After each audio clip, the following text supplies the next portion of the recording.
Hello and नमस्कार। हाँ जी, स्वागत है आप सभी का। पूरी एनर्जी के साथ में और इमोशन के साथ में तैयार हो जाइए, क्योंकि अब थोड़ा सा जो है ना गेटअप चेंज होने वाला है। गेटअप किस चीज का? गेटअप हमारे सपनों का और सपनों को तैयारी करने के प्लेटफॉर्म का भी।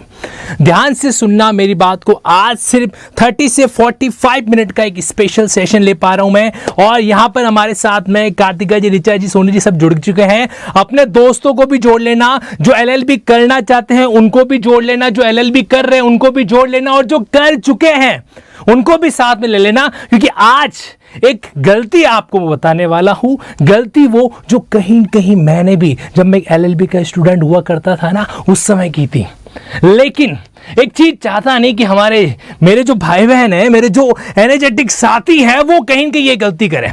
तो इसी चीज को आपके सामने रख रहा हूं मैं आज। तो आज थोड़ा बुरा लगेगा, ध्यान से सुनना मेरी बात को।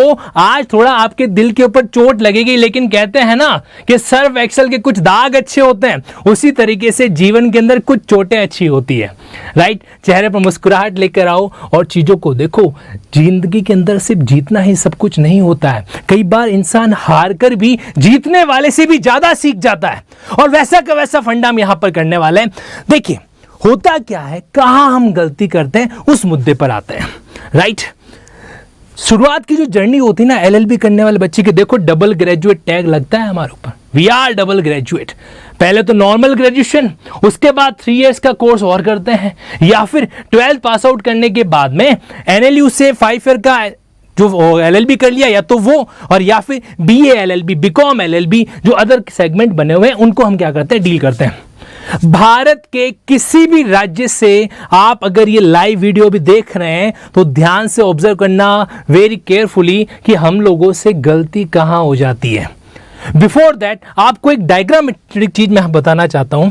आपको पता है बचपन से हम लोग एक जो है ना एक कहावत सुनते आए हैं कि जो तालाब होता है, इस तालाब के अंदर अलग अलग तरह के क्रिएचर होते हैं। उनमें से एक क्रिएचर होता है फ्रॉग, मेंढक जिसको हम बोलते हैं। जीवन के अंदर कहते हैं कुएं का मेंढक बनकर नहीं रहना चाहिए। आपको एक पॉन्ड तक, एक तालाब तक खुद को सीमित नहीं रखना है। राइट? लेकिन हकीकत यह है हम कई बार ऐसा करते हैं। चाहे इस चीज को ऑब्जर्व करें या नहीं करें, फर्क क्या पड़ता है?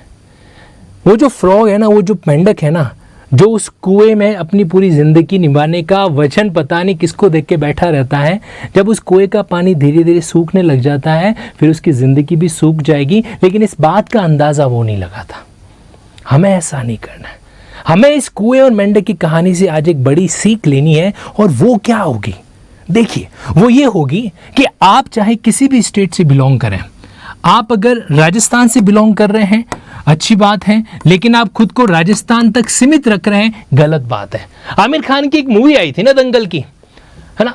मतलब क्या कहते हैं कि मेडल तो मेडल होवे हैं, चाहे छोरे लावे या छोरिया। सुना था कि नहीं सुना था डायलॉग को? कमेंट बॉक्स में मुझे रिप्लाई कर दो कि दंगल मूवी का ये डायलॉग आप में से कितने कैंडिडेट सुन रखा है। अगर सुन रखा है तो आज एक नया डायलॉग और याद कर लो अच्छे से। जज तो जज होता है, जज तो जज होता है, चाहे राजस्थान का बने, एमपी का बने, यूपी का बने, झारखंड का बने, बिहार का बने, दिल्ली, पंजाब, हरियाणा, गोवा, कहीं का भी बने। इसीलिए आज से आपको एक चीज ध्यान में रखनी है कि जो गलती हम अभी तक दोहराते आए हैं उसको हमें नहीं करना है। क्या नहीं करना है? कि भले ही आप राजस्थान के हो, भले ही आप मध्य प्रदेश एमपी के हो, या फिर यूपी के हो, या पंजाब हरियाणा के हो, आपको सिर्फ उसी स्टेट की जुडिशरी तक सीमित नहीं रहना है। देखो होता क्या है कि आईएएस जैसा एग्जामिनेशन है, वो तो क्या है पूरे देश में यूनिफॉर्मिटी के साथ कंडक्ट करवाया जाता है, लेकिन जुडिशरी का एग्जाम नहीं हो रहा है और ना ही हो सकता है पूरे देश के लिए यूनिफॉर्म। अगर आपके माइंड में AIJS, अगर आप ये सोच रहे हो कि सर जल्दी ही AIJS all India judicial service का एग्जामिनेशन आ जाएगा, उसके बाद में पूरे भारत के अंदर जो है एक जैसा एग्जामिनेशन होगा, तो ऐसा नहीं है। क्योंकि वो तो एग्जामिनेशन ADJ लेवल वालों का है, यानी कि वो जो हायर जुडिशियल सर्विसेज होती है उनके लिए है। उनके लिए हो सकता है डिस्ट्रिक्ट जज जिसको कहा जाता है, जिला जज जिसको कहा जाता है, उसके लिए हो सकता है कि पूरे देश के लिए एक यूनिफॉर्मिटी को फॉलो किया जाए। लेकिन लोअर जुडिशरी जो है इसके लिए यूनिफॉर्म प्रक्रिया नहीं हो सकती। ठीक उसी तरीके से जैसे कि पीसीएस एग्जामिनेशन के लिए ऐसा पॉसिबल नहीं होता है। तो करना क्या है, आपको राजस्थान के बाहर जाना है, लेकिन स्ट्रेटेजिकली जाना है। ध्यान रखना, रणनीति के तहत, स्ट्रेटेजी के तहत जाओगे तब तो थोड़ा फायदा होगा, अदरवाइज नुकसान हो सकता है। देखो, हमारे पास में कई सारे ऑप्शन होते हैं, है ना। अगर सपोज करो कि ये अलग अलग तरह के स्टेट बने हुए हैं, यहाँ पर जितने भी बॉक्सेज मैं आपके सामने बना रहा हूं ये सारे अलग अलग स्टेटेड हैं, और आप एक स्टेट से बिलोंग करते हैं, एक राज्य से यहाँ पर बिलोंग कर रहे हैं, और अगर आप प्लान कर रहे हो कि दूसरे राज्य की जुडिशरी का एग्जाम भी आप फाइट कर पाए, तो ऐसा तो है नहीं आंख बंद करते हुए चलेंगे भगवान अच्छा करेगा सब कुछ अच्छा हो जाएगा, ऐसा तो होने वाला नहीं है। इसीलिए एक स्ट्रेटजी फॉर्मुलेट करनी है, ताकि हम वो गलती कि मुझे जज बनना है तो अपने राज्य का ही बनना है, ये हमारी सोच होती है। हमें लगता है कि यार मैं राजस्थान से, मैंने एलएलबी कर रखी है, आरजेएस बनना है। अरे ना, अपने सपने को सीमित मत रखो, सिर्फ आरजेएस ही बनना है ऐसा नहीं सोचना है। आप तो बस ये प्लान करो कि मुझे जज बनना है, और जज बनने के लिए फिर राजस्थान क्या एमपी जाना पड़े, यूपी जाना पड़े, पंजाब, हरियाणा, जहां कहीं भी जाना पड़े उस चीज को डील करेंगे। ओके, तो अब देखो, आप एक स्टेट से दूसरे स्टेट बाहर जाएं तो क्या चीजें इसको फॉलो कर सकते हो। ध्यान से सुनना, जो नेक्स्ट डायग्राम में बनाने जा रहा हूं, जो नेक्स्ट आपके सामने पिक्चर बनने वाली है ना, उसको ऑब्जर्व करना। किसी भी स्टेट की जुडिशरी के अंदर जो है वो दो तरह का सेगमेंट होता है। दो यहां पर बॉक्सेस में आपके सामने रख रहा हूं, दो तरह का सेगमेंट जो है वो क्या होता है, अपने आप में डेवलप होता है किसी स्टेट की जुडिशरी के बारे में। एक होता है कॉमन सेगमेंट, एक क्या होता है, ऐसा सेगमेंट जो कॉमन है। चाहे आप राजस्थान की जुडिशरी का एग्जाम दे रहे हो, चाहे आप मध्य प्रदेश की जुडिशरी का एग्जाम दे रहे हो, यूपी का दे रहे हो, पंजाब हरियाणा का दे रहे हो, और या फिर आप जो है बिहार का बीजेएस फाइट कर रहे हो, या किसी भी अन्य स्टेट का यानी कि दिल्ली जुडिशरी सर्विस वगैरह इनके एग्जाम फाइट कर रहे हो, ये जो सिलेबस होगा वो कॉमन सिलेबस है। जैसे आपका इंडियन पिनल कोड, जैसे आपके क्रिमिनल प्रोसीजर कोड, आपका कॉन्स्टिट्यूशन हो गया, लिमिटेशन एक्ट हो गया, सिविल प्रोसीजर कोड सीपीसी हो गया, ये सारे एक्ट क्या है, ये सारे कॉमन है। ये सारे क्या है, कॉमन सिलेबस के पार्ट में कवर होता है। अब इनको और इनका जो परसेंटेज होता है ना वो ऑलमोस्ट 70% होता है, यानी कि आपकी प्रिपरेशन का 70% हिस्सा जो है वो आप चाहे एक स्टेट की तैयारी करो, चाहे आप 3 स्टेट की तैयारी करो, वही रहने वाला है, चेंज नहीं होगा। फिर करना क्या है, सिर्फ 30% एक्स्ट्रा डील करना होता है, सिर्फ 30% जो है वो एक्स्ट्रा डील करना होता है। लेकिन ये जो 30% एडिशनल है ना, अब ध्यान से सुनना, वो बात मैं आपको बता रहा हूं यहां पर जो कहीं ना कहीं थोड़ा सा इंस्टीट्यूशन के पॉइंट ऑफ व्यू पे नहीं बताई जाती। पहले ऑफलाइन का दिक्कत था, पहले क्या था कि ऑफलाइन एजुकेशन है, सर गुजरात के जुडिशरी का एग्जाम देना है, कैसे दे, वहां तो गुजराती हमको तो आती नहीं, बिहार का देना है, वहां के लोकल लॉज हमको तो आते नहीं, मैं तो यूपी का बंदा हूं, राजस्थान की जुडिशरी का एग्जाम देना है, वहां के लोकल लॉ मुझे आते नहीं, और यहां पे कोई पढ़ाता नहीं, इसलिए उसकी जुडिशरी की तैयारी कर नहीं सकते, इसलिए अपने करियर में से मैंने उस ऑप्शन को हटा दिया। अरे वो ऑफलाइन की बात कर रहे हो आप, वो ऑफलाइन का जमाना था। ऑनलाइन के जमाने की सबसे खासियत जो है ना वो ये है कि आपको सिर्फ एक चीज का ध्यान रखना है कि वहां के लोकल लॉज आप आसानी से किस प्लेटफॉर्म पर कवर कर सकते हो। देखो, युद्ध लड़ने से भी बेहतर यह है कि आप युद्ध की तैयारी किस स्तर की करते हो, युद्ध की तैयारी किस स्तर की करते हो, यह मायने रखता है ना। तो अगर हम लोगों ने इन सारे सब्जेक्ट को अगर लिंक करते हुए पढ़ लिया ना, ध्यान से सुनना, लॉ के फील्ड में मैं चैलेंज के साथ आप लोगों को कह सकता हूं, लिंकिंग मेथड जितना आपको अलग अलग लॉ को साथ में रख के सिखा सकता है, दूसरा कोई भी तरीका नहीं सिखा सकता। अब कोई हमें कहता है कि बेरेट पढ़ो, बेरेट ही सब कुछ है, बेरेट की लैंग्वेज ही आपके लिए काम आएगी। अरे पढ़े कैसे, और पढ़ भी लिया तो एग्जाम में लिखे कैसे, उसका आंसर कौन देगा। बड़े बड़े विद्वान हमको डायरेक्टली सलाह दे देते हैं कि बेरेट की लैंग्वेज जो लिख कर आता है ना एग्जाम के अंदर, उसको अच्छा स्कोर होता है, उसको बढ़िया मार्क्स मिलते हैं। लेकिन मजाल है क्या कि हम बेरेट की language as it is exam में लिख कर आ जाएंगे।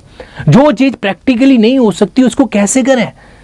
ये चीज तो एक ही बंदा कर सकता है, कौन, जो अच्छे से रट के जाता है, जो है ना 3 इडियट की मूवी का चतुर है वो ऐसा कर सकता है, बट भैया हम लोग चतुर नहीं है। हम लोगों को मतलब मैं आप सभी की बात कर रहा हूं यहां पर, और ना ही हमें रटने का कोई काम करना है। आप लोग रटने की जगह दूसरा शब्द ले लो, लिंक करना। जब आप सीआरपीसी का, सपोज को एक छोटा सा एग्जांपल बता रहा हूं मैं आपको, कि जब आप इंडियन पीनल कोड के अंदर सेक्शन 141 पढ़ते हो ना, उस समय सबसे बढ़िया तरीका है कि आप तुरंत सीआरपीसी के अंदर चले जाओ, और सीआरपीसी के अंदर जो आपका सेगमेंट है 129, 130, 131, 132, उसको उसी समय डील कर दो। इतना ही नहीं, ये तो है डायरेक्ट लिंकिंग, ये तो क्या है, डायरेक्ट लिंकिंग है। एक और एग्जांपल देता हूं, आप आईपीसी के अंदर मैरिज रिलेटेड ऑफेंस पढ़ रहे हो चैप्टर 20 के अंदर, तो जब आप वो सेगमेंट पढ़ रहे हो उसी के साथ सीआरपीसी का सेक्शन 198 डील कर दो, है तो उसी का पार्ट ना। 198 सिंपली कह रहा है कि कंप्लेन करोगे तो ही इस मामले के अंदर कॉग्निजेंस लिया जा सकेगा, एल्स कॉग्निजेंस नहीं लेंगे, और कॉग्निजेंस नहीं लिया तो आगे की प्रक्रिया, आगे की प्रोसेस हो ही नहीं सकती। तो पूरा कनेक्शन है। अच्छा, ये तो डायरेक्ट बात कर रहा हूं मैं, इनडायरेक्ट क्या हो सकता है, जैसे अनलॉफुल असेंबली 141 में क्या आता है, अनलॉफुल असेंबली। आप में से वो कैंडिडेट जिन्होंने आईपीसी को थोड़ा बहुत बाय डिफॉल्ट भी पढ़ रखा है ना, तो उनको पता है ये चीज क्या होती है। तो अनलॉफुल असेंबली यानी कि ग्रुप ऑफेंस, जहां पर एक से ज्यादा पर्सन मिलकर कोई ऑफेंस करते हैं, that's called the group offence. और ग्रुप ऑफेंस का एक तरीका है अनलॉफुल असेंबली। अब ध्यान से सुनना जो बात मैं कहने जा रहा हूं, अपने मस्तिष्क के अंदर एक चीज डाल दो, जब हमारा मस्तिष्क आंखें बंद कर देता है ना, बाहर के सारे जो डाइवर्जन के फैक्टर है वो हट जाते हैं। अरे पढ़ना है तो स्टूडेंट बन के पढ़ेंगे, एडवोकेट है उसकी अलग डिग्निटी है, लेकिन सीखने के लिए तो हमें क्या बनना पड़ेगा, स्टूडेंट ही बनना पड़ेगा। आंखें बंद करो, बाकी सारे डाइवर्जन फैक्टर्स को दूर हटाओ और सोचो कि यार अनलॉफुल असेंबली, विधि विरुद्ध जमाव का ये जो ऑफेंस है 5 और मोर पर्सन के द्वारा किया जाता है। तो ऐसे और कौन कौन से ऑफेंस हो सकते हैं जो अपने आप में ग्रुप ऑफेंस की तरह हो? सिर्फ इतना सोचना है कि अनलॉफुल असेंबली जैसा और कौन सा ग्रुप ऑफेंस आईपीसी में हो सकता है। आपका माइंड इतना सोचेगा ना, तब आपके अंदर एक क्यूरियोसिटी जग जाएगी कि यार इसको मैं किससे लिंक करूं। जितने भी ग्रुप ऑफेंसेस है सबको इकट्ठा करो, एक साथ लिंक कर लो।